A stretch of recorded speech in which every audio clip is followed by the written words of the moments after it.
can continue to pass on the stories and that will keep us here forever. That's a true story. Yeah, you won't read that in any Bible. Okay? Because we are the living. We are the living here. We are the culture here today.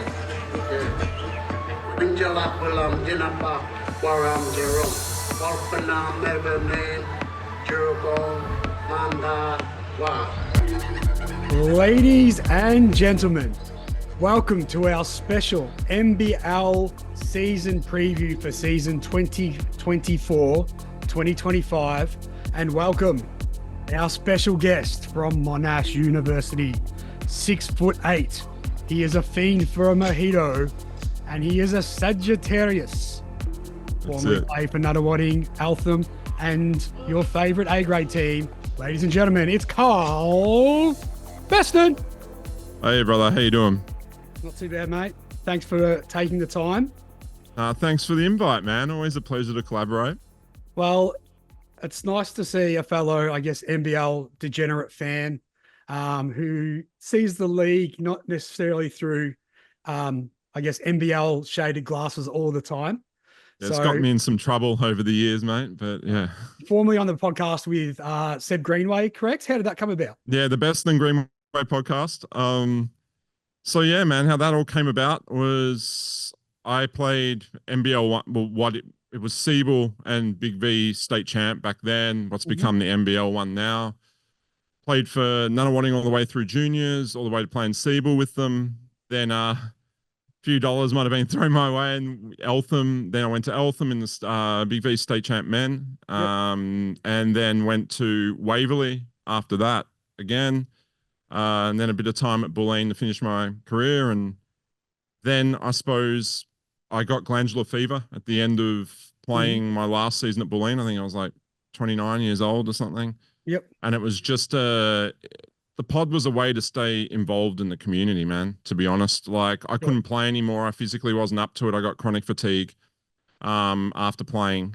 So it was a way in which to stay connected with a bunch of people that I really, really liked, and a way to entertain, man. I just like the engagement with people. And I've been a part of the basketball community since I was 8 years old.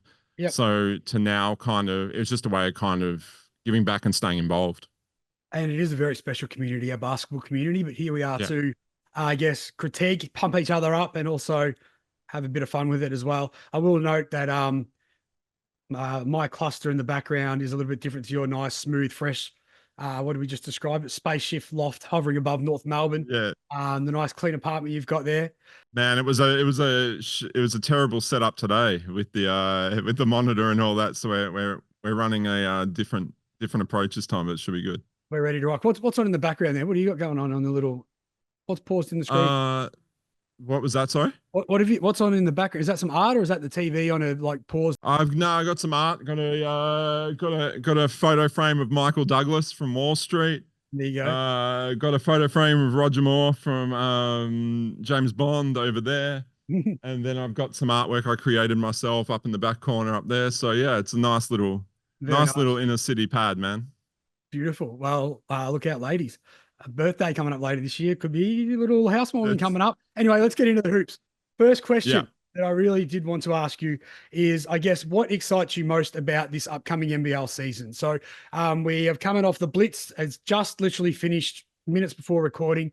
Brisbane go undefeated. They beat Cairns to win the Loggins Bruton Cup, awarded by Ray Borner. Not sure if you got to catch any of it towards the end, but well, interesting when the tournament, Olgun Ulich last night in a 55-point blowout is basically saying, don't take anything into these games. But then they're also trying to pump up the Blitz and trying to tell us to watch these games. So I guess it's an interesting time of year. We're not going to go too much on the past of the Blitz and the Blitz results. Well, this is more of a preview looking forward. But I guess, just first and foremost, what excites you most about this upcoming NBL season?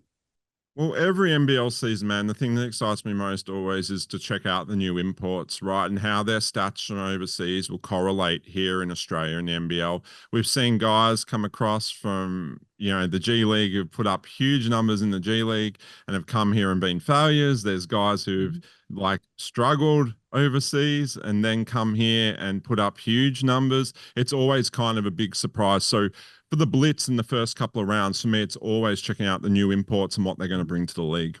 Well, Liam Santamaria also, was it?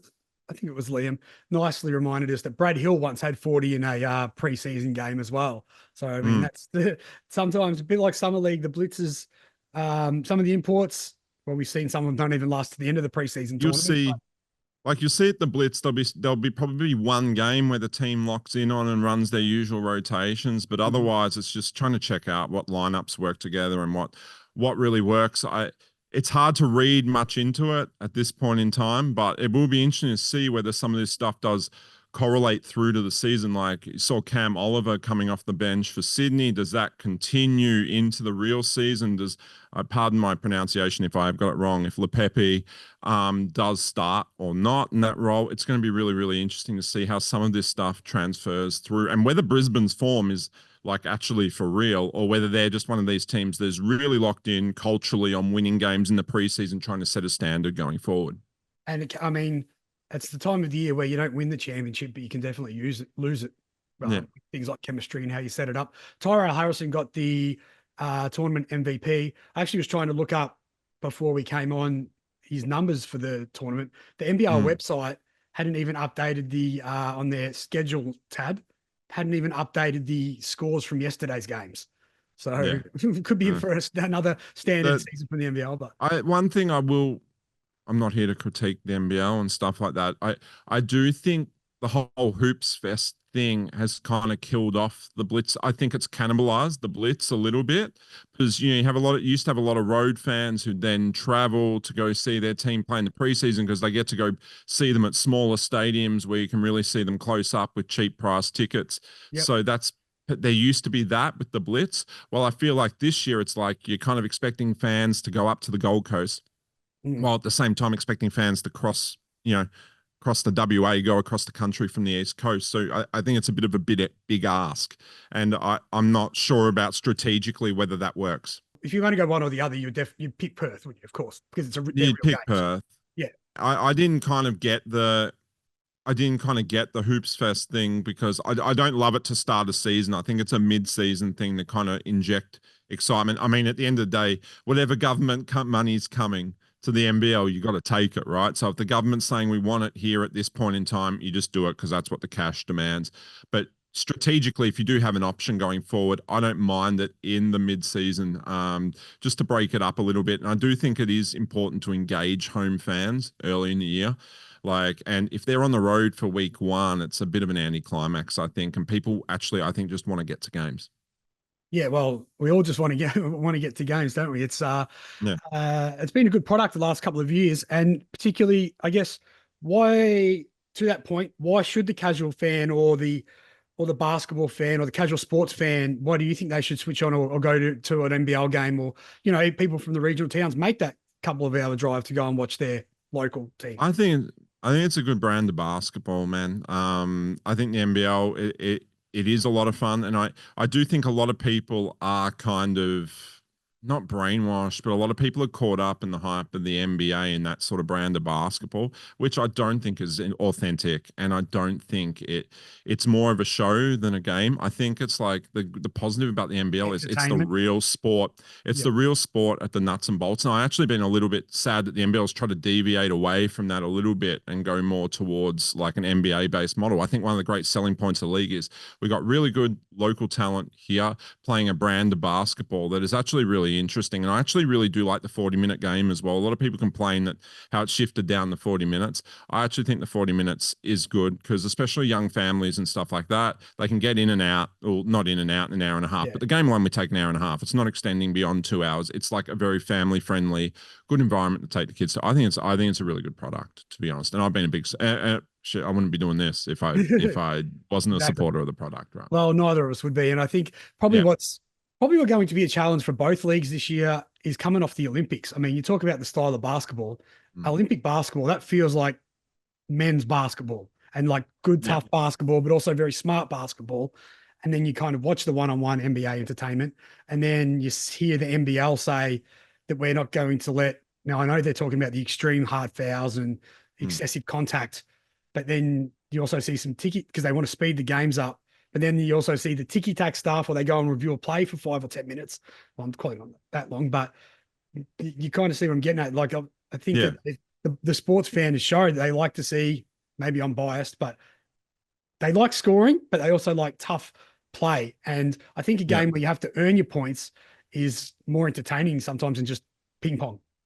100%. And it's like one of these things where the NBL has kind of gone to this NBA model of trying. I mean, you could tell, I forget whether it was last year or the year before, but I know you're a bit of a betting man yourself, Trent, but it's like you could see in the totals, the difference from the year before. I think they increased by about 10 or 15. It was just a real market increase to increase scoring because it would look good in whatever, it would look good on social media, it would look good on the app, etc. But the actual in-game experience wasn't great. Yeah, it looks good for the players though, particularly ones trying to get to the next level. If you're got games in the 60s and 70s and the leading scorer's got 18 points, as opposed to in the high 90s, hundreds, and guys are getting 20, 30, and they're trying to get signed somewhere else, that's what helps. And it makes it more difficult. And without the tape, if people are just looking at the raw data, it doesn't look that impressive. No, I agree on that. Yeah. And one thing to really, I think that got overlooked, and this was one thing I actually was right about for a change, was the 14-second shot clock. That getting introduced, how that in both leagues, how that impacted the points per game. Yeah, 100%. I just like, I think the product like that I'm not sure how much it needs to be tinkered with. I think sometimes we kind of just tinker with things a little bit too much and overcook it a little bit. If you look, like, for example, how funny is it? Like, you see, the fast break fouls, for example, in the NBL, and you know how everyone was like, oh, that's an unsportsmanlike foul. You might not like it, but it's the FIBA rule, right? And it's like, it's not the FIBA rule. Everything's open up for discretion and interpretation. You watch it at the Olympics or the World Cup last year. How many times did the European teams and even the Americans just foul to prevent breaks? And it's never called an unsportsmanlike foul. And I get it. We want to discourage that. We want open floor stuff. We want dunks. But I think the NBL has to be very careful with this sort of stuff because you don't want to become just an NBA product with less athletic, less skilled players. Right? Like, because people are going to choose that. They're going to go choose to watch Nikola Jokic or whatever, right? Like, they're going to go choose that option rather than watching the NBL. I think you have to, like, distinctly create your own brand and not become the NBA junior. Yeah, that's a good point. And I think, I mean, not that it ever changed, but that's where the Winter League, I think, was good because, I mean, it was footy was the competition at the time, but now I guess it's that basketball through summer. You're riding the momentum of the NBA in the day, the NBL at night.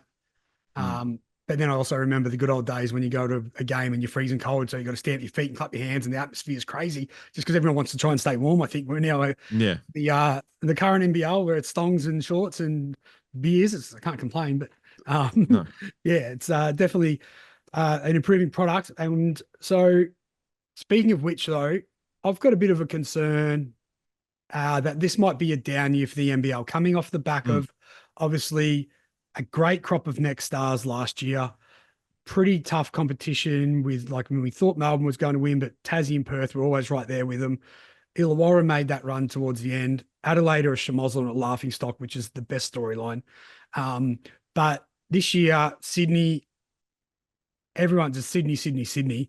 Who are you picking as the favourite, and any reason to go against Sydney? And I guess who are a couple of your dark horse teams, or nobody believes in his team?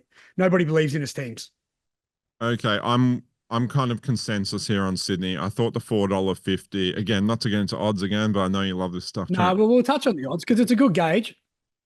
Yeah, I like them at $4.50. I think they're now down sub $4. Just the depth of this team. I think Pongras just knows how to build a team structurally. And if you look at it, I mean, Isaiah Liafa, for example, is largely an unheralded player in the league, but he just kind of fits their brand perfectly. He's just a dog on the defensive end that you can bring off the bench, and he can hit the wide open threes. Well, I just think Sydney have done a really, really smart job recruiting. Now, the Galloway thing, they kind of played that perfectly as well, waiting for him to come back, leaving that roster spot open. I just think that's a tough starting five, man. When you're starting, well, they got Jalen Adams with Bull Qual, with either Galloway or Tui and Cooks and Oliver. Well, I'm not sure that would be the starting five, but you'd imagine that would be the closing five. I think it's very tough to beat. People point to the fact that it's not a very tall team. Who is a tall team this season though? That's the thing. The overall Brisbane size has gone down. Yeah. Brisbane, that's it. And Melbourne a little bit, like Melbourne with somewhat Lee, like I guess Marcus Lee, but Rob Lowe he's pick and pop anyway. It's not like Rob Lowe's beating you down on the block. I guess Adelaide's a pretty big team as well with Jarrell Martin and Isaac Humphries, but like how are they going to guard Cooks and Oliver on the perimeter when the floor is extended too? So the argument on the pods this week is what happens if Cooks gets in foul trouble? Like what's their backup plan? Yeah. Inside, that's it. Well, they got a huge faith in LePepe. I think. I again, if I'm mispronouncing his name, God, it's going to be continually repeated on this pod. You got the little Frenchie mustache, mate. You should be all over the LePepes. Yeah, that's it, mate. So, no, I just think he's. I think you kind of got to ride with some of these things, man. Like every team's going to have little weak spots in their rosters that you can attack, and yeah, if that happens to the Kings. Yeah, that'll be an issue, but they just got to hope that he comes in off the bench and gives them suitable minutes, can play that 25-minute role in the event that Cooks or Oliver are in foul trouble or injured. Yep. And I do think they have got size elsewhere around the court that plays bigger than what they really, really are. Like Tui is not a little kid. Like he's tall enough to play like a 3-4 role. Same like Bull Qual can even go down there on the block and push some people around and defend. So gonna have a great year. You know, I think they got and like I just like their team, and they've got a bunch of tough nuts. They got Liafa, they got Bruce coming off the bench. They just got guys that they can throw at you in wave after wave. I think they'll find ways. They're a little bit small. You know, every team has a weakness. Yeah, we'll get to award predictions a bit later, but you mentioned Tui. You'd have to think that he's probably one of the favorites for the Youth Player of the Year. Yeah, he's one of them. Yeah. Again, I don't know what it's like. Seems like it's under 25. You can win that award, right? Yeah, it's whoever they want to try and push. Yeah, that's it. So I might be frolling again. I don't know. But it's going to be, and in terms of, you mentioned dark horses, man, a team that I'm buying that everyone else is selling. Yep. I'm buying the Southeast Melbourne Phoenix. Okay, before you get to that, I'll quickly run through the championship odds just so people get a gauge of where the expectations are. So we'll start with, well, they're pretty much the same order, a little bit different, but championship, we'll go minor premiership. So minor premiership is Sydney 310, Melbourne United 450, Perth $6, Tassie $6. Then it's your Phoenix at 11, Adelaide and New Zealand both at $13, Illawarra 21, Brisbane 34, Cairns 51. So, and on the championship, same for the Kings, 330. So, I mean, you just short, man. 450 was value. 450 was value on that. United 650. I think you take United to win the championship before they'd win the minor premiership, I think, for the extra $2 worth of value. But yeah, in case there's an injury come playoff time or something like that. I think the regular season will be fairly even, man. It's always kind of the way where the winning team always finishes at about 20-8. 21-7, 19-9 in that sort of territory. Then the second team will be about 17 or 18 wins. Melbourne will be thereabouts again. Same as Perth. Perth are a very talented team as well. I'm not sure the Kings go that hard after the regular season title because they have got a lot of bodies, right? I think the biggest criticism of the Kings is probably the fact they've got so many guys. They've got so many mouths to feed, not only the basketball, but with minutes. Right. So I think that's going to be largely spread throughout the year, which is then it's going to lead to some losses, but that's fine. You'd rather have Cooks and Oliver healthy come playoff time. You'd rather be fully healthy come playoff time than winning games in December or November. Yeah. Well, I mean, probably after Christmas is when things are going to really get serious. A bit like the NBA. There's always the movers happen after Christmas, man. Yeah. I think it's interesting. I mean, to me, it's a surprise that Illawarra are below Adelaide and New Zealand. For one, I don't like New Zealand. But then also, you don't like or don't mind? I don't like New Zealand. Okay, me neither. That one thing to remember someone who looks at odds is Mm. that the odds are not necessarily what that sports book predict will happen, but it is the money that they have taken to balance it out. So that's why Lakers odds are always short, because people, they're a popular team. A lot of people bet in LA. They have a lot more money on them. So the bet books need to reduce their, what's the word? The liability. So if that hits. So that's where on one book you might see that Illawarra are paying $13, but on another it's $9, because on site 2, they've taken X amount of thousands of dollars more. So, I mean, not that we're here to educate people on betting. If they're listening to this, they probably already know a bit about it. Probably already doing it. But that's where sometimes people be like, oh, how on earth is New York or Melbourne United, for example, paying this? Well, it's because they've already been backed by heavy or sharp money, as they like to say. Good luck if you're sharp money getting a bet on in Australia. Well, you couldn't even bet on the apart from Betfair. Yeah. That's why you just got to make it seem like you're dumb and dump lots, and then that's it. Right? So the occasional. Yeah, you mentioned the Breakers. What don't you like about them? Coaching change? I don't mind the coaching change. It's none of those things. Just the pieces just don't seem to fit. Well, their coach was traded for Ariel Hukporti. Did you see that?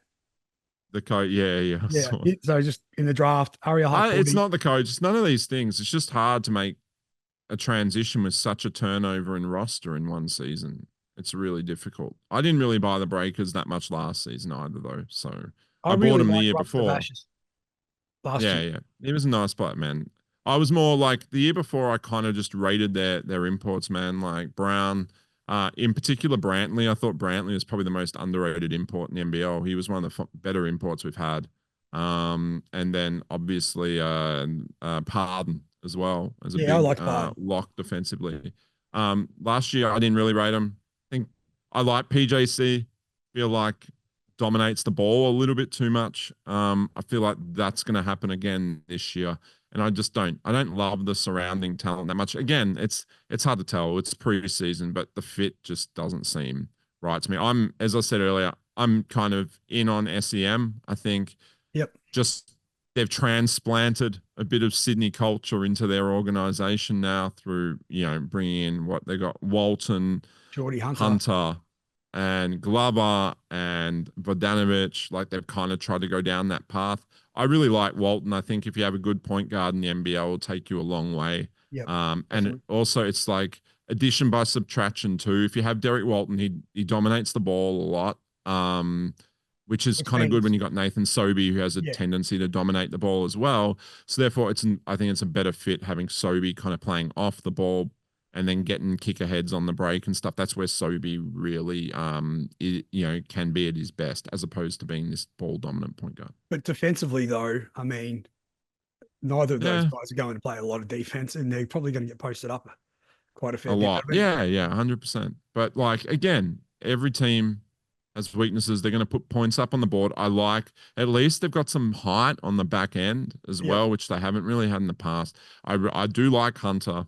Like, is he flashy? No, his decision making can be a little bit spotty at times, but defensively, it's just a big body to have under the paint, which I like for them. Hurt, I like as well. I think he'll be a good fit. And at least they've added some size on the wing too with Wieskamp.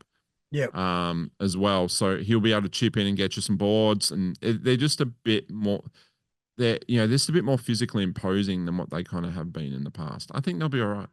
Mike Kelly's mindset as well will be definitely the defense first. That's it. And some of those guys, they're going to struggle a little bit, but but they'll win some games in the 70s and 60s. I think they're going to have to. But then also we saw they can get hot as well with between I guess Ben Air.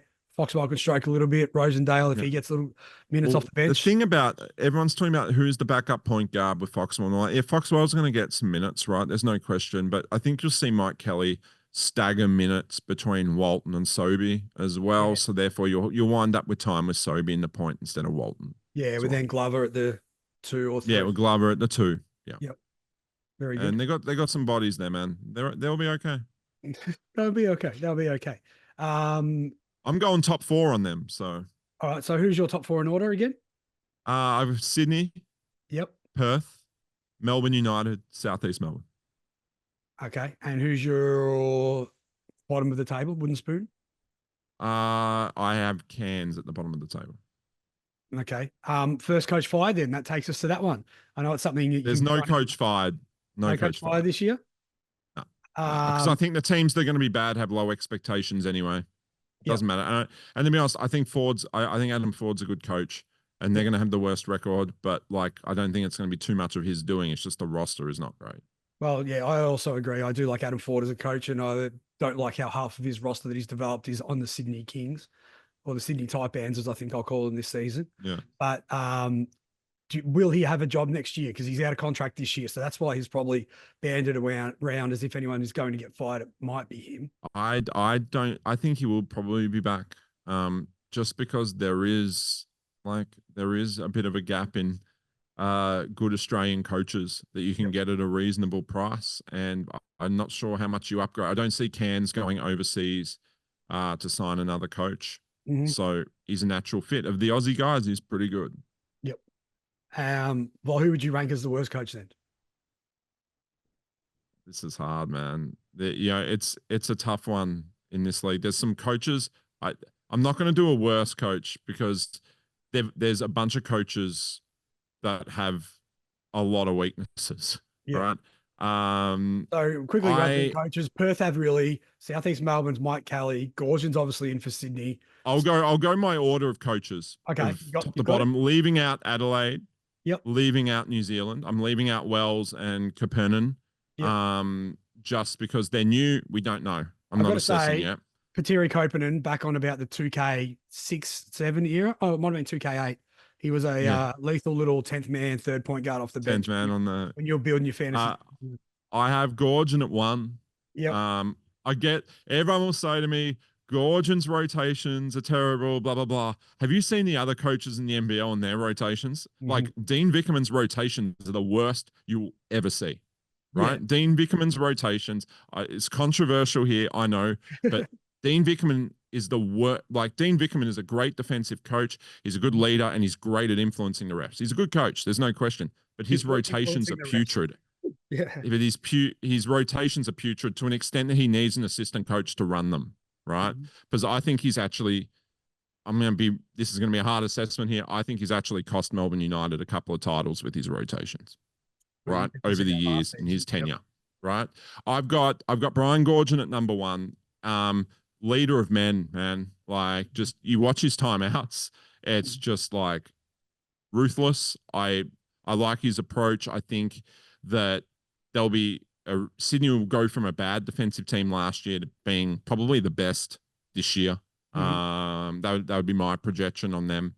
I also I like the fact that he is a leader of men, and he gets the best out of guys and he inspires guys, which is not common in the NBL. And so I'm very high on Gorge at Sydney. My number 2 pick is Scott Roth. Scott Roth is a weird cat, man. Like, he's a weird cat. Like, he's like, oh man, like if you're going to play for me, you got to be in a stable relationship. You got to be all this. He has some weird methodology, but I'm not going to argue with the results. He's been great since being here. He's a character. He's another leader of men. He brings this. These guys have like gravitas and, the new word, right? Aura, right? Like these guys have it in spades. They have this character. And I do think that wins over a locker room. And the rotations aren't bad either. And defensively, they've been very, very good he should not have won a title last year. That team was not a title team. And they won. Well, the Jordan Crawford part of that is going to be interesting because he benched him when he had to be benched, basically. Yeah. And number 3 is a difficult one for me. I'm going to say Dean Vickerman, but I'm probably the biggest seller in NBL media. No, I'm not NBL media, but the people in NBL Twitter space. I'm the biggest seller of Dean Vickerman. I just don't like the rotations. Don't think he does a poor job. Oh, the other thing about Gorgon too, which I really like, which I also like about Vickerman, you want to coach as a player who has your back with the refs constantly and will ride the refs constantly, so you don't have to. Gorgon is brilliant at working the refs. Just one thing on Gorgon there, sorry, is Dash Daniels was on. Sorry, not Dash. Dyson Daniels was on the Kick It Forward podcast with Josh Garlett this week. And one thing that did stand out is how Dyson said that playing for Gorgon is it was just a different experience. He said he hasn't had a coach like that before, which I thought was actually really interesting compared to definitely probably what he's experienced the last few years. I remember he came in when I was at Nunawading. I was like a Nunawading junior in the later end of the Nunawading thing. And he just came in the building, man. And he just had this gravity in the room. I know that sounds stupid, but like he kind of walked in and like you've got a bunch of like 16 and 17-year-old dudes who are then just like locked in, man. Yeah. Like everyone was like, whoa, that's Brian Gorgon. You respect this guy. Like he's the man. Right. Oh. And I think he does command that respect wherever he goes. And I do think there is something to that. As I say, Vickerman at 3 was tough for me between Vickerman and Tatum at 3. I like Tatum. I got Tatum at 4. Just simply because, again, I like him as the leader of men. He's come in, he's stamped his authority on the locker room. He's not the greatest X's and O's. He's not the worst X's and O's. No. You know, he's a pretty good coach. Who have I got left? I like Adam Ford or John Riley. I'm going to go Adam Ford. I think Adam Ford's a better coach than John Riley. He just hasn't had the talent, really. I thought the year before he did an excellent job with Cairns, with the Cam, when Cam Oliver was there. I think the year before, right? When it was DJ Hogg and the DJ Hogg year. They were a really good team. And when he has requisite talent, he's shown to be pretty good. John Riley, not as bad as what people said he was at the start of the year last year. Not as good as what everyone said he was at the end of the year. John Riley he's okay. Is my most entertaining press conference. Whenever they would pop up on YouTube, like the 2 days before the game or after it, I just always found his press conferences either really funny or just very intriguing. We'll say it like that. Yeah, he's a character. He toes the line. There's no and he question. Also he call out the reporters that ask him the same questions over and over again, and I like it kind of when that happens. Yeah. Schuler, I think. So how many teams have I got left now? Because there's left there. Who am I missing? I've got Schuler's left on the board. Yeah. Who else is left on the board? Sydney, Mike Kelly. Oh yeah, I got Mike Kelly before Schuler. You know, I think Mike Kelly's a good coach, man. I don't think he deserves the heat he kind of gets either, but he's going to have to turn out a pretty good performance this year to build up that rep again, I think, as a good coach. Again, when he was at Cairns, I didn't think he was as great as what everyone suggested he was when he won Coach of the Year at Cairns that year. But then at the same time, I don't think he was as bad as what everyone said when he started to lose the year after. It's like, you know, talent wins out with coaching, man, at times. And as long as you can, wrangle that locker room, you're in pretty good shape. So that would be my list. And Schuler last, just simply the body of work on Schuler is not there yet. And there were some mistakes last year at Brisbane. Early coaching career, man. It's not me hammering the guy. He's a fine coach. It's just, like he's just going to have to grow into the role. That can stem you're talking about, just quickly, that was the one with DJ Hogue, had Ben Air and Wardenberg, but then TJ McCall and Keanu Pinder and Bull Quoll. I mean, you put that team. Yeah. If that team could have stuck together for 3 years, that's a hell of a team this year. Yeah, well, the thing about it is, man, it's not that talented, but they pushed the Kings to the limit in a Kings title year. But they fit together. That was they fit well. And this is the thing, and he maximized Pinder. Pinder was on the scrap heap after Adelaide. And to be honest, Pinder wasn't. I know they said in the coverage today, Pinder was a superstar last year. Pinder was not the player last year that he was in Cairns. No. That's rubbish. No. In the commentary today. Probably make the finals, make the championship. Let's take a quick break and we'll come back. We'll just take a quick break. You can go over PP and we'll be back in a moment.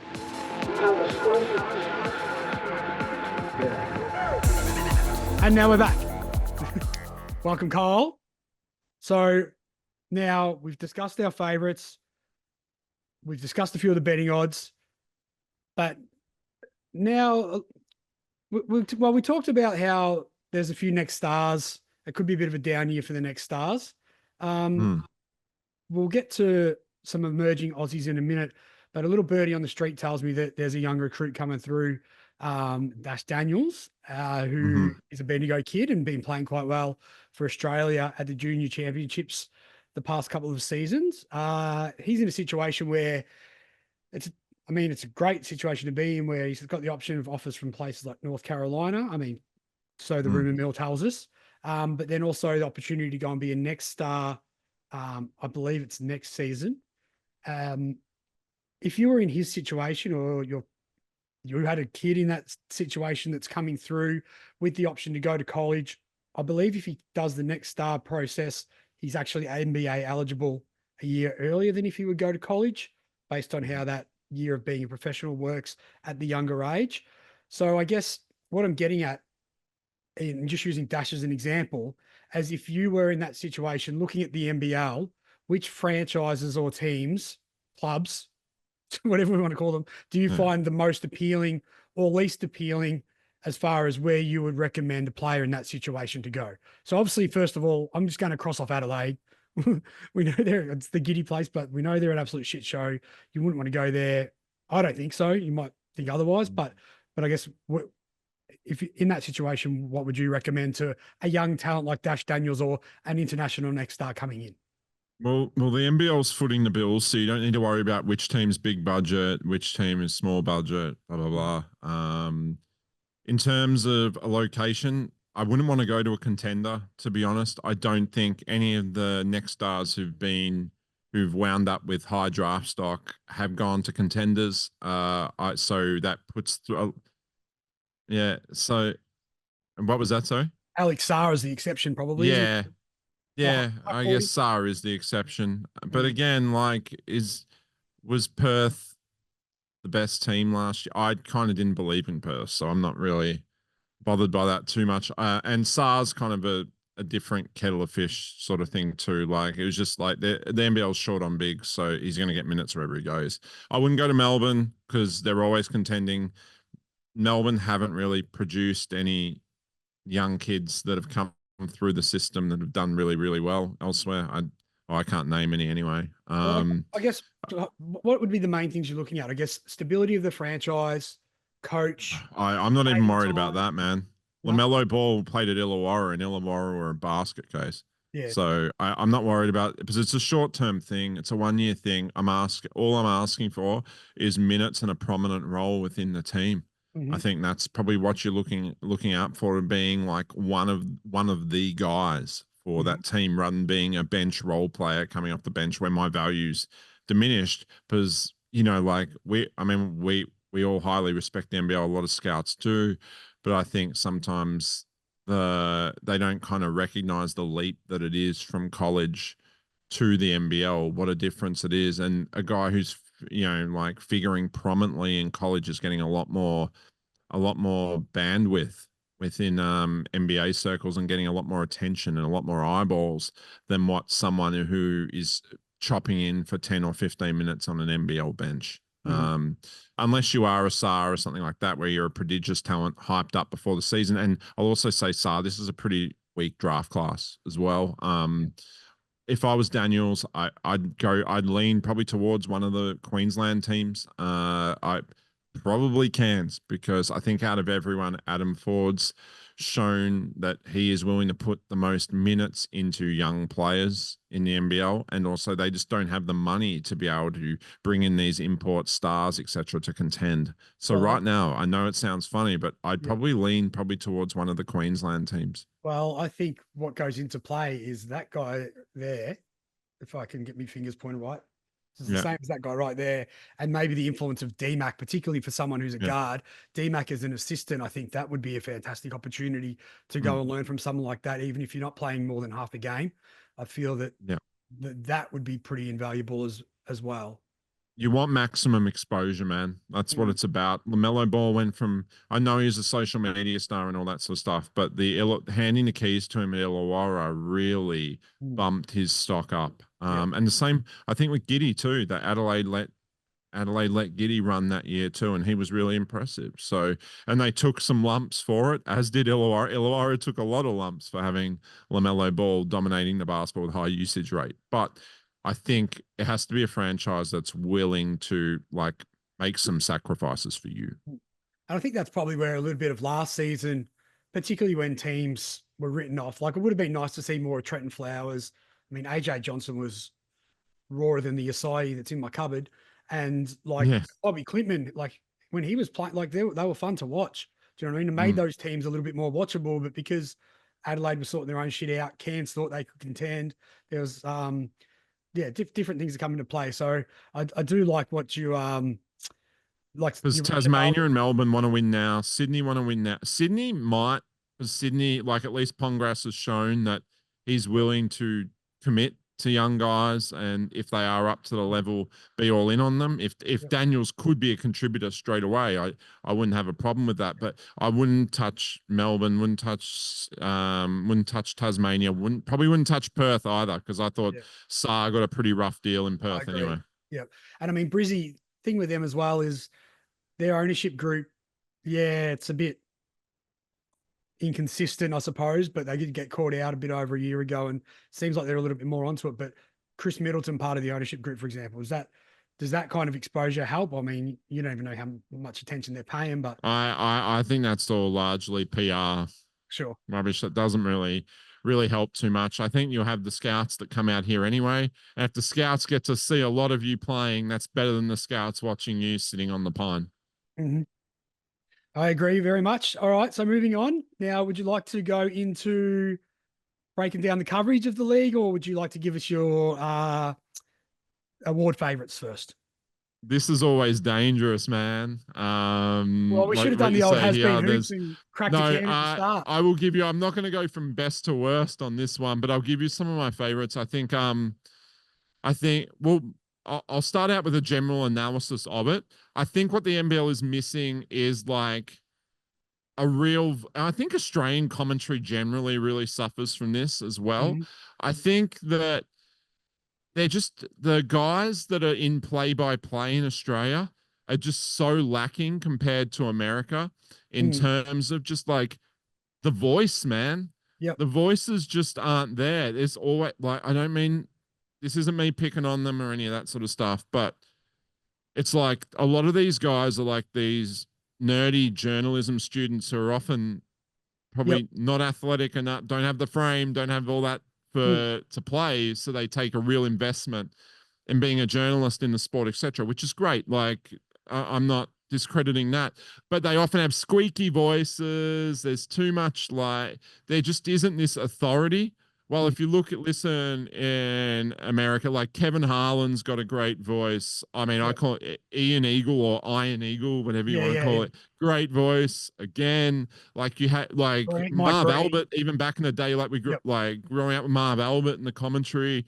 Like these guys had these like authoritative voices, and they really carried this energy in the commentary.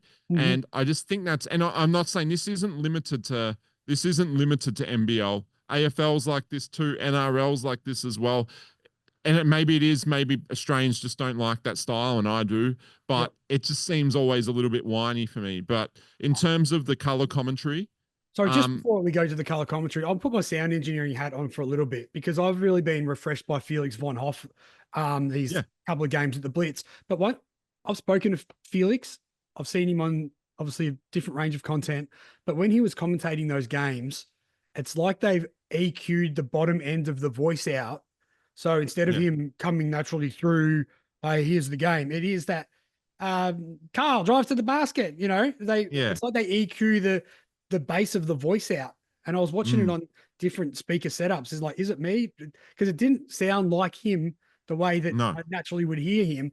And I feel that does take a little bit of the character out of their voice, I suppose. But correct. And that authoritative. I was actually going to give Felix credit. Felix is a mate of mine, so maybe I'm a little bit biased, but I've really enjoyed him in the NBL coverage. Before you go, on the Gold Coast and on the Blitz, quote of the day was from Derek Rucker. I wrote it down somewhere. Another guy who's like Derek's I think Derek's been a revelation, to be honest, because he's actually brought some of the US professionalism to the role, and you can tell he really works on it. Like he goes away and like it appears as though he's studied without it seeming confected at the same time, which is, I think is pretty good. Gaze is good. Copeland's another mate. Maybe I'm biased. Copeland's good. And I think of the play-by-play guys, John Casey is probably the best. Casey is the best. He is for sure. So I found my Derek Rucker quote because he and Santa Maria did the game. And Felix is, as I said before, I've enjoyed Felix coming into the commentary as well. Like, well, because he gives you a little bit of it's been fun, man. The lifestyle of the league as well, and a little bit more of the off-court stuff, but in a not he just doesn't treat it too seriously, man. There's so many guys who treat everything too seriously. Yeah. The quote from Derek Rucker today in regards to being on the Gold Coast and experiencing things around the Gold Coast. Oh, this will be dangerous. I've been hitting it all. Hitting it all. That sounds like, I'll just leave it at that. I know. Restaurants, as I said, I'm not gonna get, man, I got myself in enough trouble over the years. I'm not gonna start laughing, making jokes and stuff. But yeah, no, it's fun. Derek's been good, man. I really like I think Derek's been a revelation last year. I thought he was actually the best commentator they had, along with Andrew. The playoffs were great with him and Andrew. They were really, really 100%. Good. And even getting people talking about his top 15 lists and things like that. I mean, it's just because he does. Yeah, people are giving him hate for the top 15 list, but straight out of the Stephen A playbook, where he's trying to create controversy and trying to create like engagement. So yeah, well, I don't know about you, but I've been making lists like that since I was 20. Do you know what I mean? You just probably earlier than that. You do your top 5.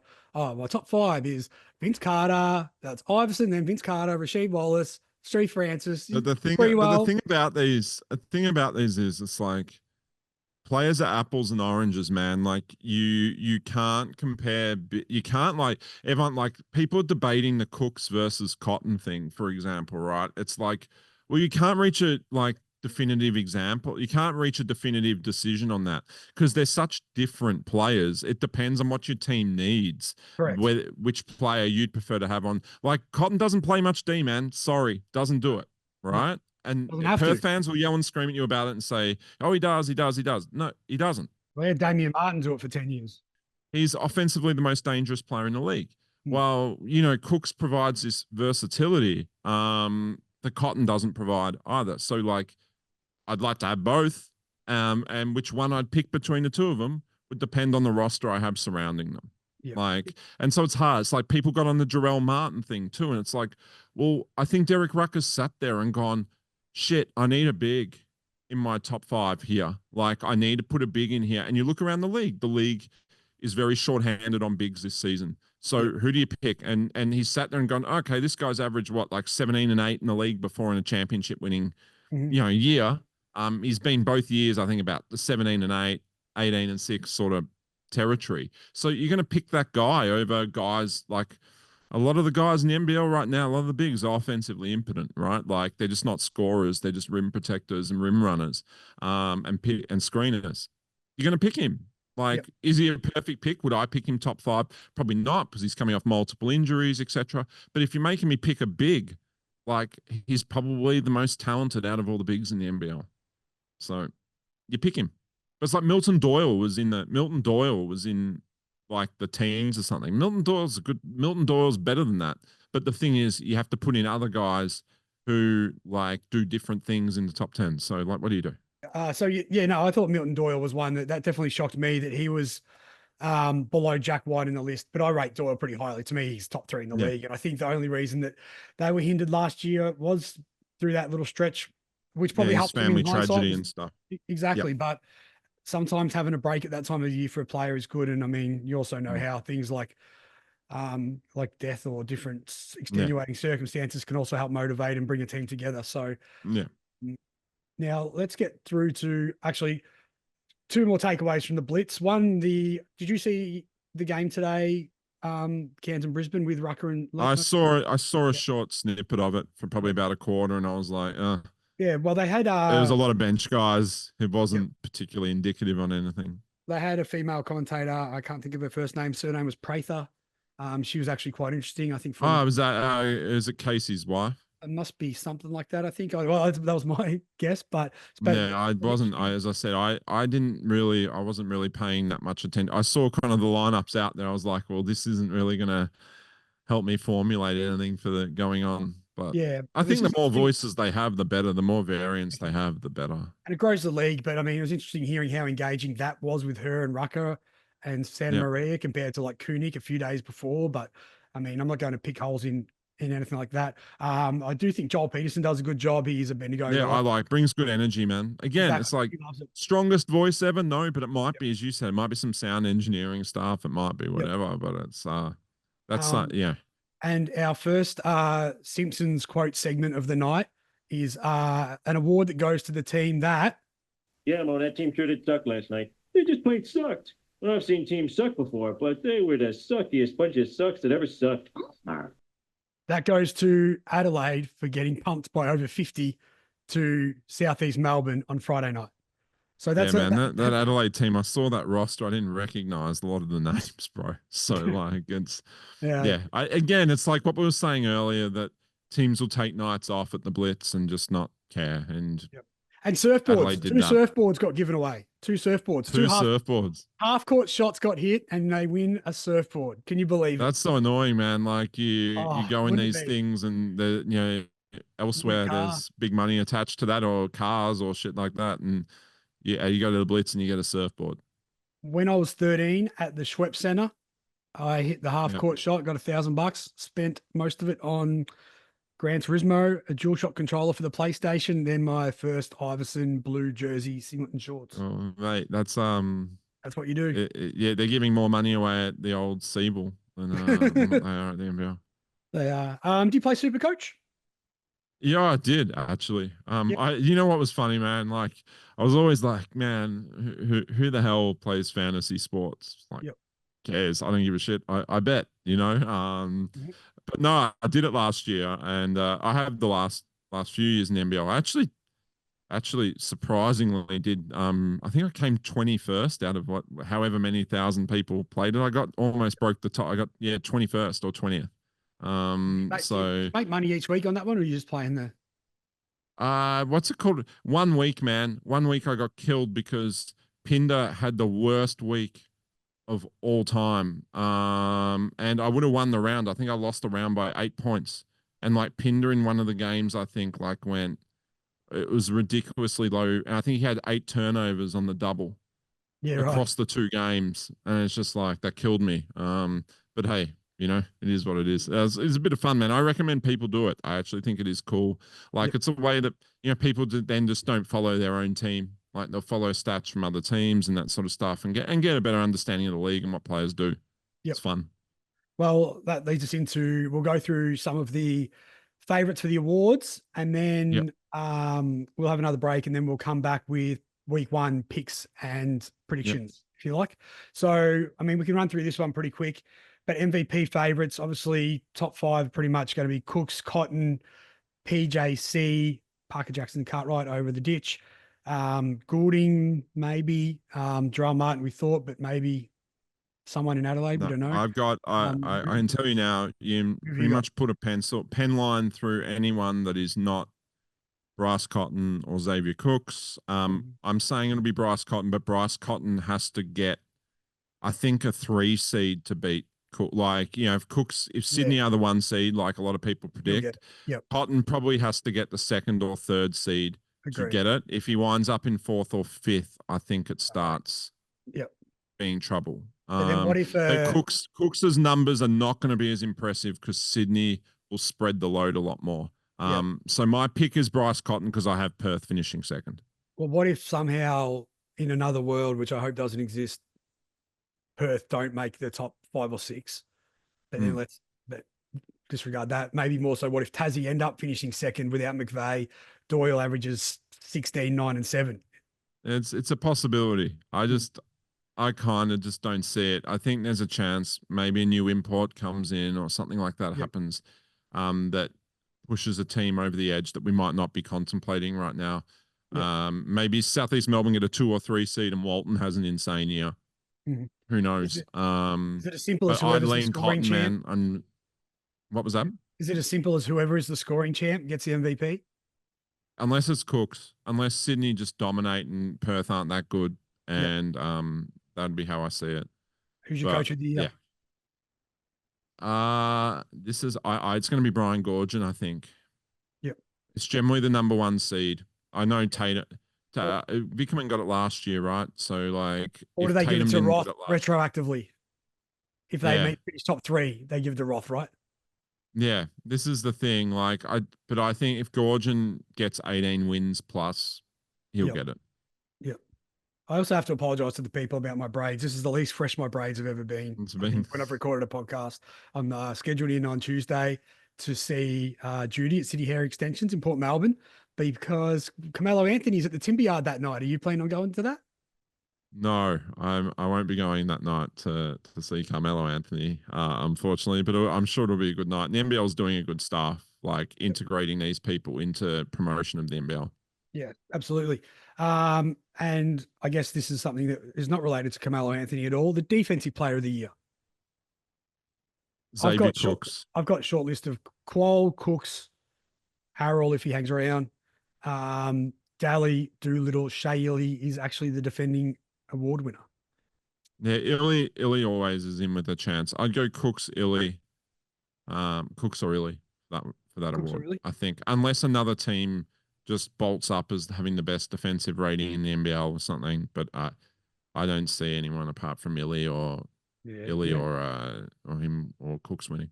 I think Southeast will play the best defense, but you don't see a standout player with them as such. And unless a Marcus Lee averages 4 blocks a game or something for You mean United, yeah. Marcus Lee for United, yeah. But Southeast Melbourne, I think, will play good defense, but they just You don't reckon? Yeah, there you go. Under Mike Kelly, I have Sydney or Melbourne being the best defensive team in the NBL this year. So Yeah, hence why I think it'll be one of those two teams. Yeah, I just think for Southeast Melbourne to win, they're going to have to win. Will Magnay's another one. Yep. That's a potential. True. Yep. I mean, we joked about this one before, but what about the most improved player? Most improved player? Okay, so the shortlist I've got is Ben Air or Foxwell, maybe one of those guards if they really stand out, probably more likely Air.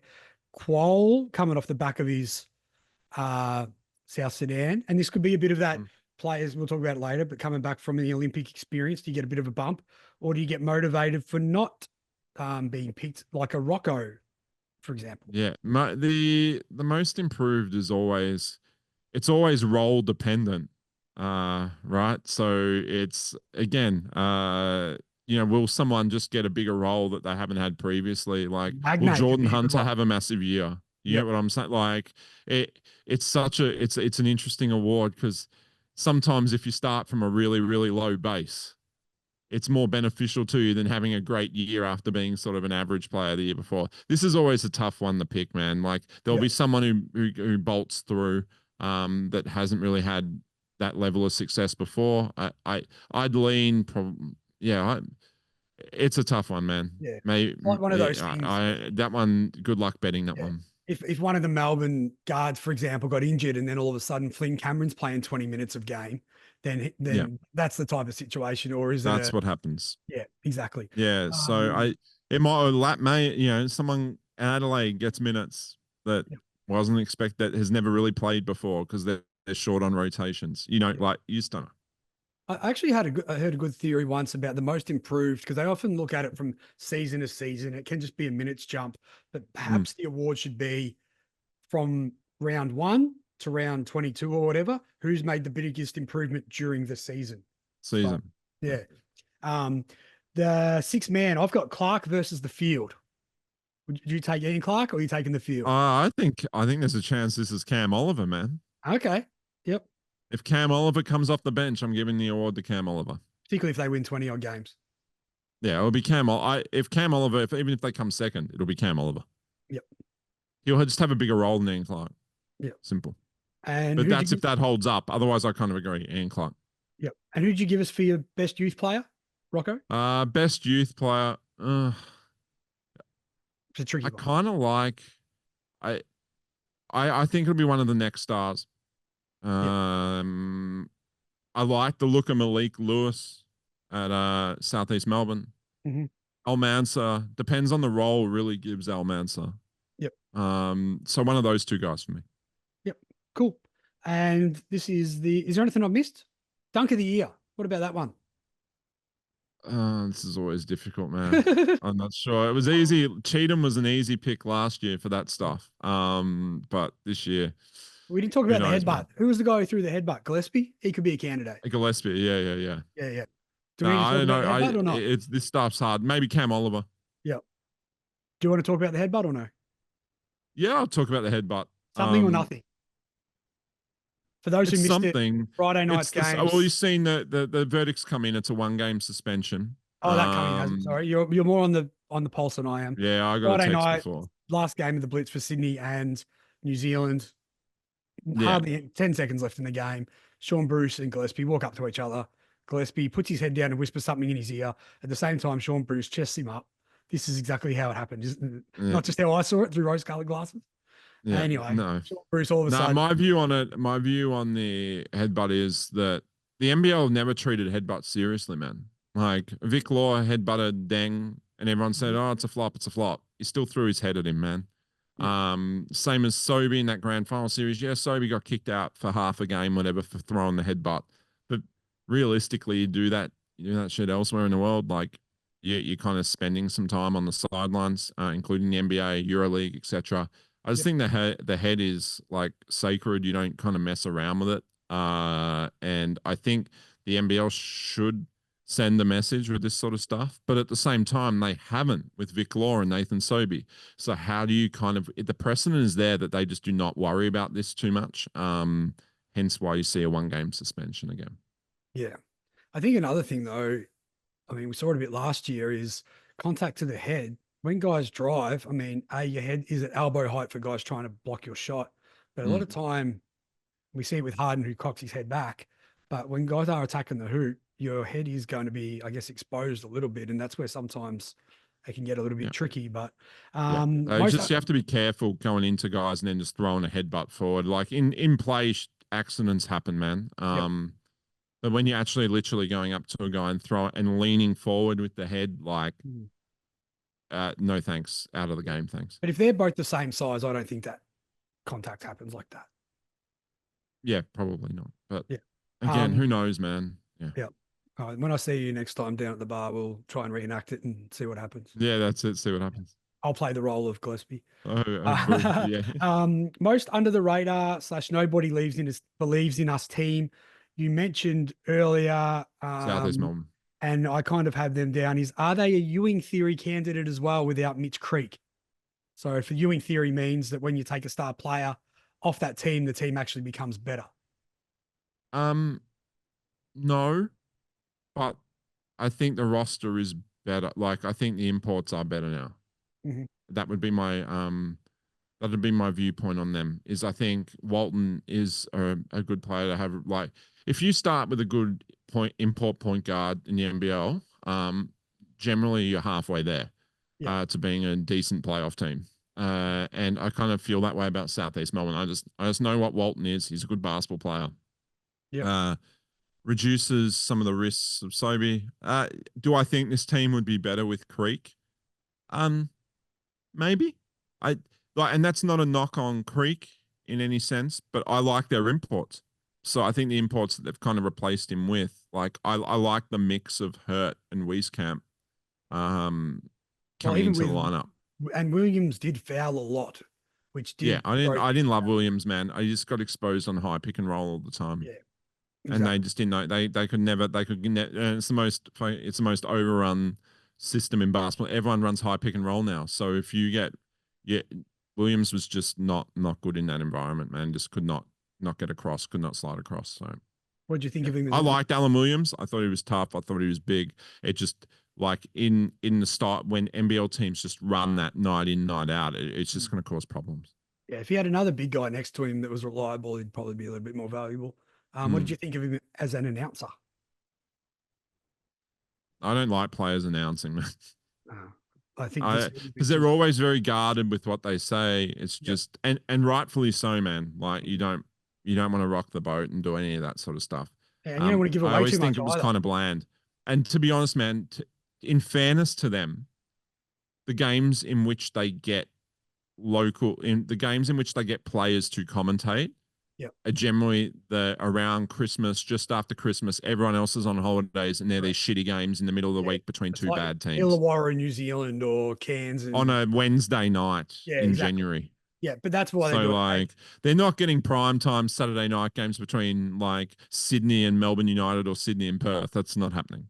No, but I mean, nor should it. Sunday afternoon. Yeah. Yeah, and because also the games that they're commenting on are usually, as you say, teams that aren't a threat as such, so they can And you look at the NBL, man, like the big games are always Sunday afternoon. You always see the Sunday afternoon games involving Melbourne United or the Sydney Kings, because they're the two. Sydney are the biggest draw in the NBL. And then Melbourne, then Perth are the next two in terms of like TV audience, national TV audiences. Just makes sense. The two biggest markets, Sydney and Melbourne, to have those games in those markets when the national TV games are on the Sunday afternoon as well.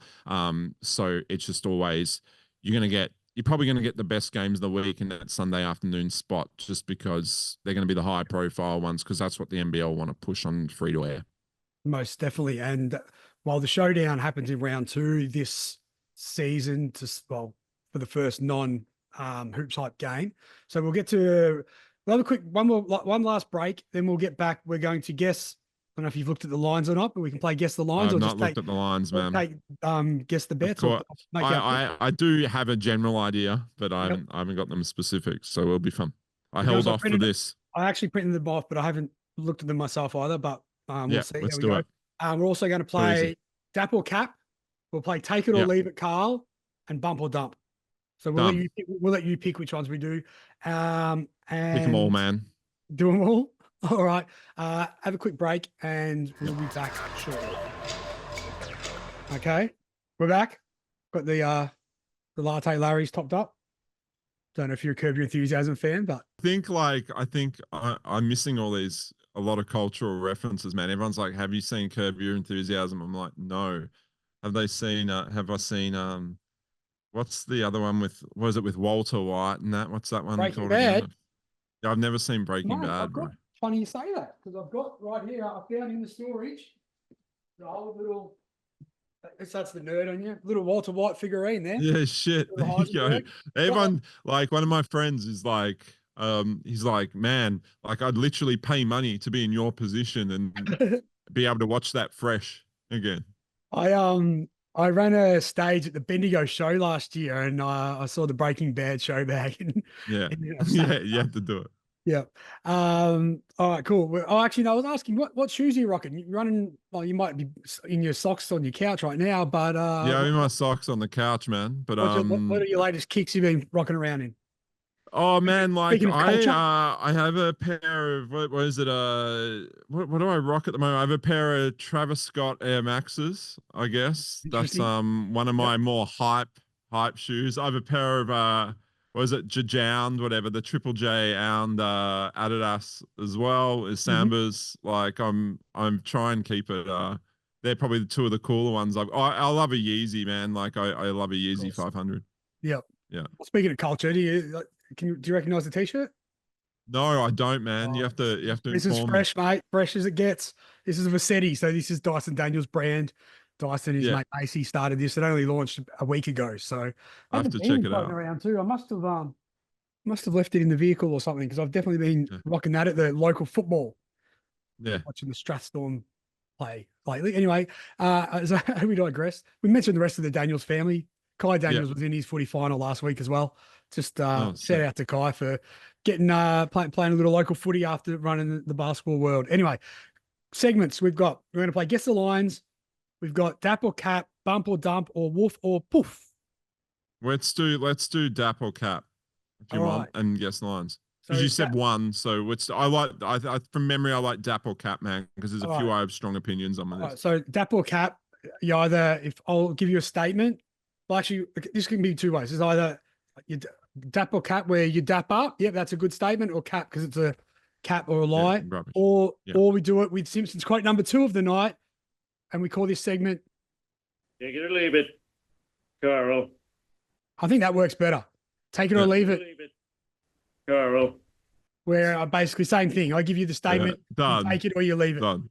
All right. Done. So first one, the Sydney Kings will lose less games than Southeast Melbourne win.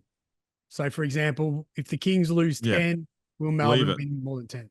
Leave it. Hard leave it. Because you like the Phoenix. Yeah, I think what Phoenix are going to win. I reckon Sydney will lose 9 or 10 games, and I think the Phoenix will win in the low to mid-teens. Gotcha.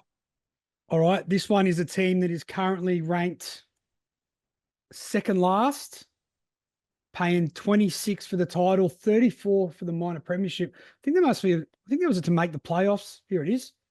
$7 to make the playoffs. Do Brisbane make the playoffs? Leroy Loggins. That is a hard leave it. Hard leave it. Is the playoffs the top 6 or is it the top 4? This is always the debate, right?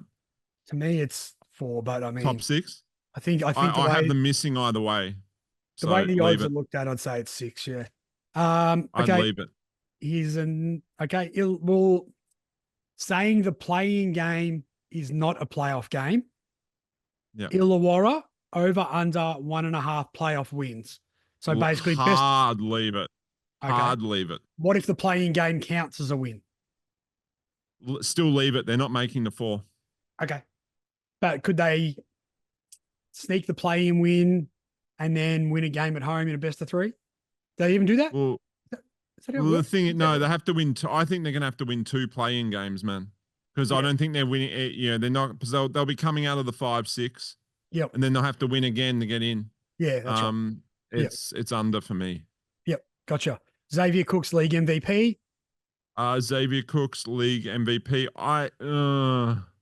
This is a push, man. I'm gonna say leave it just because the field is strong. Like, I just think Sydney have a lot of mouths to feed. His numbers aren't gonna be that impressive. It'll probably go to Bryce Cotton, I think. And there's also a league bias towards Bryce Cotton as well. Everyone's kind of felt like he's been hard done by a couple of years when he really hasn't been. Cooks thoroughly deserved his MVP that year, just as Jalen Adams killed Bryce Cotton the year before that. So I think Bryce deserved it last year, but this pity party we kind of had for a couple of years was rubbish, and I think it kind of gives him a leg up as well with the voters. Well, also the Boomers thing, because he got left out of the Boomers. I think they pumped up a bit because of that.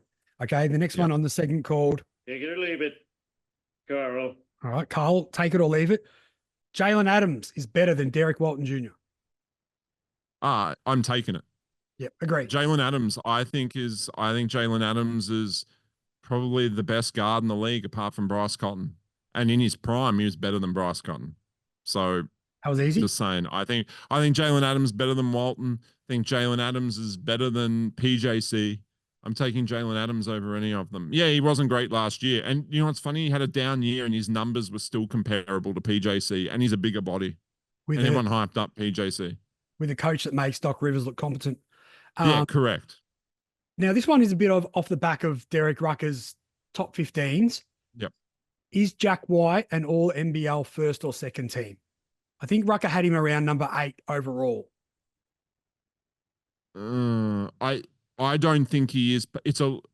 I'm taking it based on the voters. I'm leaving it personally. Well, if Melbourne finishes top 4, yeah, he'll get in. I think him and Cooks will both get in. I would take it. If you're forcing me, if you go, Carl, gun the head, or Carl, you have to put an X amount of money on it, I would say yes. Probably second team, but maybe first team, right? Because the voters love him, man. Like, people love him. He's a good locker room guy. He's a nice kid. Everyone, there's people who are just popular amongst the community, right? And he is. There is a popularity. Well, McVeigh's a great example. Yeah, there's a popularity contest aspect to this. So I'm going to say yes. Do I think he's one of the 10 best players in the NBL? No. He's fringe no for me. I don't think he's one of the best 3 players on his own team. But if they are a top 3 or 4 team, he will have to be one of the top 2. Yep. And he'll take a lot of the load off the older guys coming off, like Goulding and Daly, coming off the Olympics and such a big season last year. They don't want Goulding to burn out in the playoffs again. So that's where we see it in the NBA all the time. You feed the young guys, get them, boost their profile, get their stats, get their confidence. Then the veterans come in for and he has to be good, man, because he hasn't got a lot. The center position, they're not going to get a ton of scoring from. So I think a lot of weight this season with Melbourne United, not to digress, I know, but a lot of the weight for Melbourne United will be on Delhi scoring this year, and it'll be Jack White contributing decent numbers in the teens. If you look at his numbers over his NBL career, he averages about 9 and 6 or 8 and 6. He's talked about he's a lot better than that, but that's the numbers. I think Jack White's probably going to have to, I don't think he'll double that, but I think he has to kind of hit that 14 or 16 points per game and ramp up that 6 boards to 8. Well, and even down the stretch, I mean, Clark and Goulding Daly are going to be the ones taking the shot. So it's really going to be a first 3-quarter player. And the rise of Jack White, the rise of Jack McVeigh, I think actually began in that semi-final series against Melbourne, where Tasmania made the grand final and lost to Sydney. Jack McVeigh owned Jack White in that game 3. And that was when I was like, oh, Jack McVeigh might be for real. Yep. And talking about, you know, popularity and media darlings, and rightly so, but that's also, I guess McVeigh's a great example of that, but that's also why the NBA players aren't allowed to vote on the MVP award anymore, because there's someone they don't like, then it's easily that's it. Rick Barry, but yeah, I'd say yes. Rule. I take it. Yep, cool. A couple more. Tasmania back-to-back champions. Hard leave it. I'm selling them on even being a top 4 team, which is controversial. I know betting against Scott Roth is generally a method in which to lose your money, but I'm pretty. I just don't love that roster that much. I think McVeigh is a huge hole in that roster to lose. Yeah, I agree.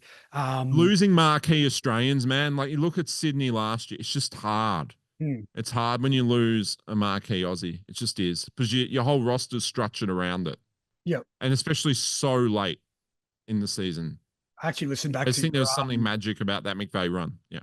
Yeah, I listened back to a little bit of your podcast from the start of last year, talking about the relationships that Scott Roth, how he likes players in relationships. And I can understand where he's coming from there, in the sense that he wants people that he knows aren't going to be out drinking all night and stable. Or correct.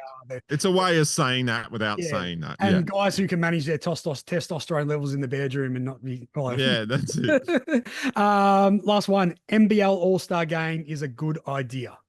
I'm a hard leave. Agreed. Hard leave. I think it's a terrible idea in the NBA. I don't really see it working anywhere around the world. I just don't like the concept. It struggled when it was here as well. And like, my understanding, my mail, so to speak, was pitched. My understanding was, I hope I'm not speaking out of turn here, but was that, this is a bit of an exclusive for you, is that it was offered during the FIBA break, which didn't make a lot of sense, because if you have your best Australians then going off, being sent off to qualifiers, like say it is a Australia versus the world game, who's going to represent Australia if these guys are heading off to represent Australia in qualifiers, like say Vasiljevic, Goulding, etc. Yeah, Humphreys, you know, like, it's just not gonna work. So that would be it's a hard one. But yeah, if they can, I you know, like, sure, maybe it will work. I'm a bit of a cynic. That's not, like, it's hard because it wouldn't engage me, if that makes sense. But I'm not the average fan. But we are also the target market. We're the ones who shoot there. Yeah, I'm not the target market. Like, maybe kids will love it. You'll sell out a stadium. Yep, cool. Definitely. Yep. Like, I'm not the target market for that. So maybe I'm wrong, but for me, it's a leave. But if you are going to do it, I think you actually have to functionally build it into the season and have it, like, just extend the season by a week or whatever it is. What if that was the Christmas? Rather than, you can't have it during a FIBA break or something like that. What if that was the Christmas, or they did that in the break in between Christmas and New Year? If that was your All-Star, or that first week. Again, I think it's hard. Like, it's hard to put that on. I get they're all professionals and you play over Christmas and that, but I think that's easy to do when it's club-based stuff and it's, you know, like, being treated seriously and that. It's hard. I think it's hard to do it then, and I just don't think people will turn up. Yeah, well, I think people turn up over that Christmas, New Year's period, man, because they bought memberships and they're kind of forced to go. Yeah, sure. Actually, too, that I just popped into my head. I'm not sure how much of the New Zealand NBL you watched this year, but zero. Nor how much of this podcast you've been paying attention to, because the last couple of episodes we've had Chris Anstey and then Mick Hill and Cam Rigby. So you're a natural. I know Cam pretty well. So you're boosting the intelligence of the podcast after we went from Anstey, which was high. Then, well, I'll leave it at that. Anyway, no, I like Mick and Cam. They're good together as well. I love the boys. But anyway, the NZ NBL have two rules that I find quite interesting. One is a player's timeout. So what happens there is a player can call a live timeout, and Yeah. but teams aren't allowed to go to the benches. So they've got to be on the other side of the court, and they can only huddle amongst themselves. Should the NBL incorporate that rule? Don't like it. Gimmicky. It actually worked pretty good in one of the finals. I'll give you that. And the other one, like, I'm sure it works. I just think I don't like deviate. I'm a traditionalist, man. I don't like too much deviation from the classic. And I think the NBL's already going into some like gimmicky sort of levels with what they do. I'm not a massive fan of that sort of stuff. Yeah, I think the NBA should ditch the live timeout, because how often do you see a guy falling out of bounds and just want to save a turnover? Yeah. So burn a timeout. I don't hate that, but if you're going to do that, have it as a traditional timeout, not a players only in the corner, some shit like that. Well, I'm happy with that.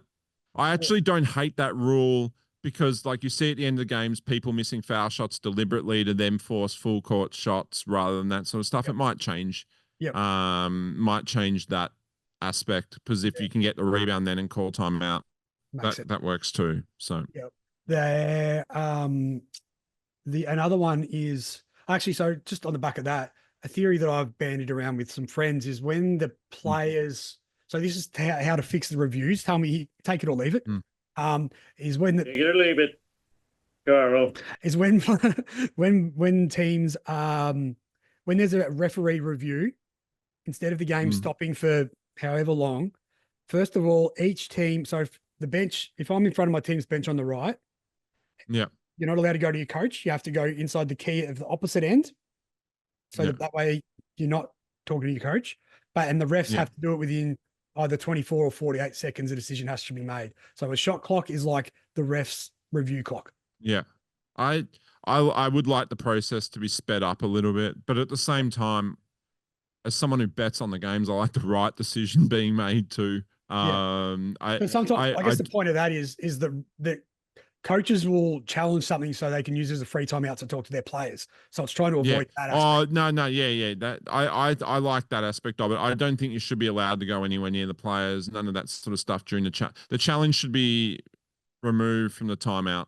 Like, I don't love them going to the benches and stuff. I just don't like it, to be honest. I think get the refs over there, immediate challenge. Like, you have to immediately challenge. No looking over to the bench at your video review guy. None of that. Like, the challenge has to be within 5 seconds or whatever it is, and then the refs go immediately there and make their decision. I'd like to get rid of the guy with the camera behind the bench. You've got to do it live. It's not something that someone's looking at from another camera angle. I like the players making the decision too. Helicopter. Okay, cool. Let's play Guess the Lines real quick. All right. So round one, Hoops Hype in Perth.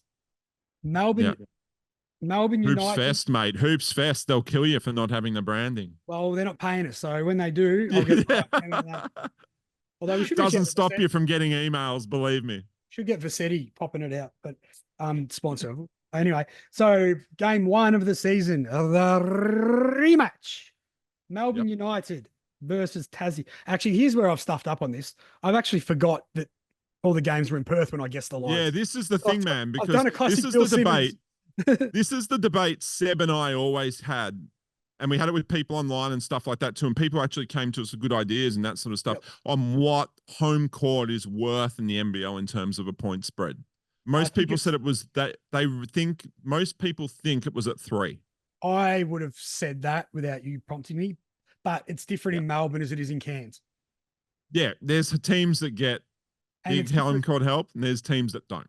But New Zealand is also different to Adelaide, because a 3 hour, or however long the flight is there, compared to an hour flight for most. Oh, I thought you were talking about the refs, man.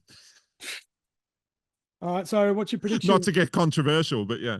All right, Melbourne United versus Tassie. These are all in Perth. Should I guess first? Yeah, I've written mine down. So we'll go. Actually, I'm going to just double check because there's no totals on what I've printed out. So, but yeah, you guess what you think the line should be. I never do totals personally, but I do lines. And I'm going to say Melbourne minus 4.5 or 5.5. I'm going to go 5.5 because Tasmania not looking that great. 5.5 minus 5.5 for Melbourne. I said 5. It is 5.5. Bang. All Yeah, right. it's in that bracket, mate. It's in that bracket of like that low $40s, high $30s bracket. Yep. For money line. $1.45 it is. The Yep. Perth Wildcats, this is one that does have a home court advantage against the Yep. Southeast Melbourne Phoenix. I think from memory, Southeast knocked them off over there last year. Or they Yeah. should have, and they screwed it up at the end. Yeah, Southeast Melbourne generally do give them a bit of grief over there. Yeah. Yep. What are your thoughts? That's a Friday night, 8:30 local 5 time. point. I'm gonna go minus 6.5 Perth. It's minus 5.5 and minus 6.5. I'm going minus 6.5. Have you got the screen up in front of you? No. I said minus 9.5. It is minus 6.5. Yeah, man. I'm telling you, people rate South. People rate. People don't rate Perth that highly. And smart people. Because I thought it'd probably be about $1.35 to $1.40 again. Yep. That's how I always do it, man. I think of what I think the money line will be, then convert it to a point spread. Yeah, okay. That's good to know. New Zealand versus Brisbane. I'm going to go Brisbane. I said 2.5. Yeah, I was going to say 3.5. Are you saying minus 3.5 Brisbane? Yeah, I said minus. Actually. Or have I got it the wrong way around? The New Zealand favourites. Well, they are, but when I did this, I was thinking that they was in New Zealand. So I said minus 2.5. Yeah, you got that one. Yeah. You got that one. I would have said Brisbane favourites. Yeah. Over there, they probably should be. So that's one for Trent. That's a good bet. That's a value bet on Brisbane Bullets, by the way. We'll write that one down. And the Cairns versus Illawarra. I'm going to go Illawarra 3.5 or 4.5. I'm going to go 4.5 Illawarra. I said, my screen's just gone funny. I said 3.5. I said Cairns would be plus 3.5, which means Illawarra minus 3.5. That's one I actually got right. Yeah, there you go. Yeah, I thought it'd be 3.5 or 4.5. It'd be around that $1.50 mark. Sorry, what did you say it as? My computer buzzed as you were. No, I said it would have been, was my kind of guess was the 3.5 or 4.5. I went 4.5 just because I thought, because 3.5 is about the $1.60 range. I thought it was more $1.50. Okay, and this one's the decider. I was off this one by 3 points. Mm-hmm. Adelaide versus Sydney on a Sunday. I'm going to go Adelaide not Adelaide. Sydney minus 8.5. All right. I said Sydney minus 10.5 because to me it was, do they win by double figures or not? And it is Sydney minus 7.5. So you get that one. Yeah, that's short, I think. So I'm near it. But I would have said 8.5 or 9.5. But again, it's so hard to get a double digit line in a neutral court in the NBL. If that was in Sydney, we're talking 10.5. Yeah. Yeah. Or 9.5. Yeah. Yeah, which I think is the part of the thinking. Yeah. Sorry, I'm just trying to get the. Still a long line in the NBL, man. 40-minute game. Refs keep it close. Not that easy. Yeah. If you ever, this is my tip to people out there. Generally, if you're getting double-digit lines in the NBL, you take the plus. Say that again. Generally, if you're getting double-digit lines. If you're getting double-digit lines in the NBL, take the plus. Yep. Very good. Or tease it out a little bit, even further. And they haven't got lines up for it yet, but the showdown in Melbourne the following week is the Thursday night. That is. I think it'll be similar to the Tassie one. I think it'll be Melbourne minus 4.5 or 5.5. I said it Miami United minus 7.5. So we'll keep an eye out on that. We'll probably have to do this again next week anyway. So we'll keep it rolling. $1 trillion picks. We'll call this one. Simmons has $1 million picks. We'll do $1 trillion picks. Here comes the money. Here we go. Money talk. Here comes the money. Is there any games that stand out to you out of there that you would pick? So Melbourne minus 5.5 against Tassie, Perth minus 6.5 against Phoenix, New Zealand minus 5.5 versus Brisbane, Cairns plus 3.5 against Illawarra, Adelaide plus 7.5 against Sydney. Okay, I have 2 picks. Yep. You put them in your whatever figure you want on them. I really like Illawarra at the minus 3.5 to win that game. I think Cairns are bad. And I think Illawarra now, Illawarra had question mark. Do I think Illawarra win playoff games? No. But like Days has looked good enough to me to be a suitable replacement on what he's not going to provide what they had last year from Clark. No, he's not Clark, right? He's definitely not Clark, but he'll provide enough to get to fill a good import role at the 4 there. And then the rest of the team is largely as is. So I'm a big fan. I think Kell's an upgrade on Robinson as well. I think Illawarra are probably better than what they were last year. I just not sure the run happens again because I do think some of the other teams like Southeast Melbourne and that got better. Plus, you get more of a scout on what they're doing, but also chemistry does go a long way, particularly in the first month. And one thing that in the NBA in particular, you take the Spurs back in the mid 2010s because they're coming in with a fresh, like with the continuity in their roster, and maybe Illawarra having that definitely gives them an advantage over, well, maybe even over. As I said, Illawarra was it minus 3.5? Yep. Illawarra minus 3.5. I'll take that, and I'll take Brisbane outright. What a Brisbane money line. I don't even need the freaking points. What's the line? What's the points again? Sorry, was it 5.5? Oh yeah, you got to take the points. Shade that 50% on Brisbane plus 5.5, and then 50% of the bet on Brisbane outright. All right. Well, if you take the what's Brisbane outright, like 250? 290. Oh, Getting 3-1 on that. This team's ready. It's ready to go. And they're disciplined, man. They're a disciplined team. Again, I want to see, I get it. There's some injuries. Yeah, just take Brisbane on the plus, I think. Yep. I was trying to get one. You're looking about $3.80, I'd say. Where was it? Illawarra. It's a good bet. Like, it's a good bet if Bannon's ready or whatever. And again, I don't even think they really need Bannon. It's just more of a system there.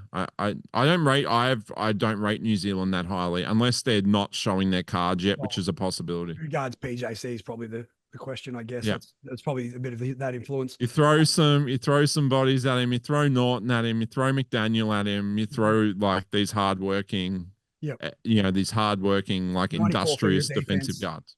Yep. Yeah. If you go Brisbane plus 5.5 into Illawarra minus 3.5, it's $3.69. I'm not doing it. I don't do multis, man. I don't do parlays, man. We just stick straight up, one on each, and I'd play Brisbane money line as well. Well, if you go money line for Brisbane into Illawarra money line, that's $4.64. Yeah, I don't chase high odds, man. I don't chase it. I just play it. I play it safe. I play it simple. Pardon me. I've grown up I've always bet using either Pinnacle or Betfair. Pinnacle's gone now. Now it's Betfair. I try and do a little bit via Top Sport and that too now because their limits are generally a bit better. Yep. So I generally just do straight up. Yep. Well, it's hard enough to get one right, let alone try and get 2 or 4. Oh, well, this is the thing, man. Like the multi, like again, not to delve into the weeds of betting here, the multi's a waste of time unless you believe that price is going to move by the time the game tips off and you want to lock in that price now with your money with your money going, with your return and your principal going back in.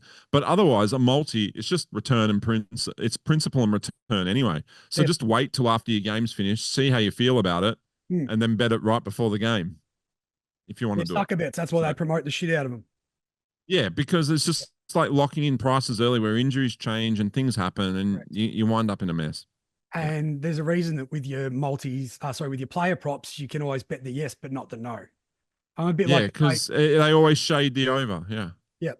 But you can bet players to have 2+3s, 3+3s, but you can't bet them to have less than 2. Yeah. And then if the ones who do, if you win a few times, you get banned.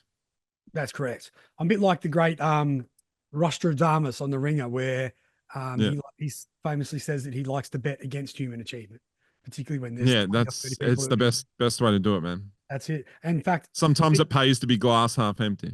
It does. Contrarian, we like to call it. Yeah. Not pessimist. The one thing to look at fading though, and this is right before tip off, is whatever the points bet or Josh Jenkins or whoever, whatever the tip is. Yeah, whatever they're offering. There's a reason they're Yeah, offering. There's not enough Yeah, money on correct. it. They want you to bet it.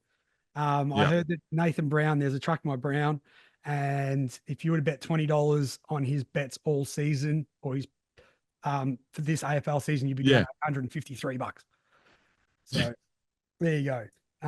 That's right. You keep betting couches, I'll keep betting cups of coffee, and we'll see how we go. I think that's pretty much most of it. We had a couple other fun segments which we can touch on again later in the season. Anything else you'd like to go over? Not really, man. Like I think it's going to be a fun season. It's very hard to read into the Blitz. We just got some ideas on what some of the imports are going to look like and how some of the teams sort of fit. I wouldn't read in too much to it. I don't think, I think as you pointed out astutely at the start of the pod, I think it's a top heavy league. I do think Sydney, Perth and Melbourne are all very good teams. I'd lean Sydney than Perth and Melbourne.